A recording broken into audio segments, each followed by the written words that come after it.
ರಂಗಗಳು ಮೈನರಿಸಿ ಕುಣಿಯುವ ಆ ರಂಗನಾಟ್ಯ ವಿಲಾಸ ತೋರುವಂತಹ ನಿನಗೆ ನೀನುಗಳು ಶ್ರೇಷ್ಠ ನರ್ತಕಿ ಎನ್ನುವ ಕುರಿತಾಗಿ ಸಂತಸ ಪಟ್ಟಂತಹ ನಾನು ನೀನು ಇದೇ ರೀತಿ ಕುಣಿತ ಇದ್ರೆ ಮುಂದೊಂದು ದಿನ ಈ ರಂಗವನ್ನು ಆಡುವಂತಹ ರಂಗನಾಯಕಿ ಆಗುತ್ತೆ ಅನ್ನೋದ್ರಲ್ಲಿ ಎರಡು ಮಾತಿಲ್ಲವೇ ಇಲ್ಲ.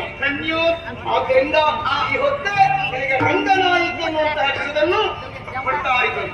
ಇಂದಿನಿಂದ ಅಂಬಾಪಾಲಿ ರಂಗನಾಯಕಿ ಅಂಬಾಪಾಲಿ ಅನ್ನುವಂತ ಹೆಸರು ಮಾಡಿ ಹೋದಿತ್ತು. ರಂಗನಾಯಕಿ ಅನ್ನುವಂತ ಹೆಸರು ಯಾವ ಕಾಲಕ್ಕೂ ಸರಿಲಿಕ್ಕಿಲ್ಲ.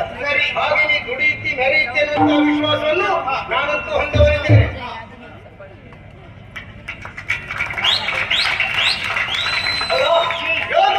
ಹೇಗೆ ಕೂಡಿ ಬರ್ತದೆ ನಿಜವಾಗಿಯೂ ಇಂದಿನಿಂದ ನಿನ್ನ ಬೆಳವಣಿಗೆ ಕಾಲ ಆರಂಭ ಆಯಿತು ಯೋಚನೆ ಮಾಡು. ಮಾತ್ರ ಅಲ್ಲ,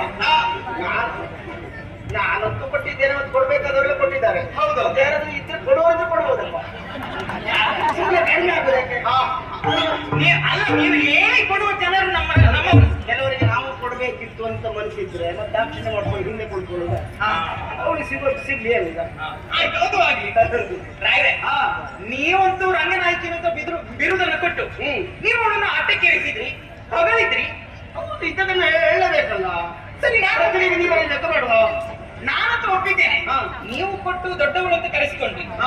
ನಿಮ್ಮ ಹೆಂಡತಿ ಆದ ನಾನು ಕೊಡುದು ಬೇಡವಾ? ರಾಮಪಟ್ನ ಸೀತೆ ಕೊಡ್ತೀವಿ, ಸೀತೆ ಕಣ್ಣು ಕಡಿಮೆ ಆಗುದಿಲ್ಲ ಅಂತಲ್ಲ, ಅದೊಂದು ವಾಡಿಕೆ ಸಮಾಚಾರ. ಹೆಂಡತಿ ಅಮ್ಮನವ್ರು ಏನು ಕೊಡ್ಲಿಲ್ಲ ಅಂತ ಅಮ್ಮನವರ ಪ್ರಸಾದ ಒಂದಿರ್ಲಿ ಅಂತ. ಸರಿ ಸರಿ, ಏನ್ ಕೊಡ್ತೀನಿ ಈಗ ನೋಡಿ.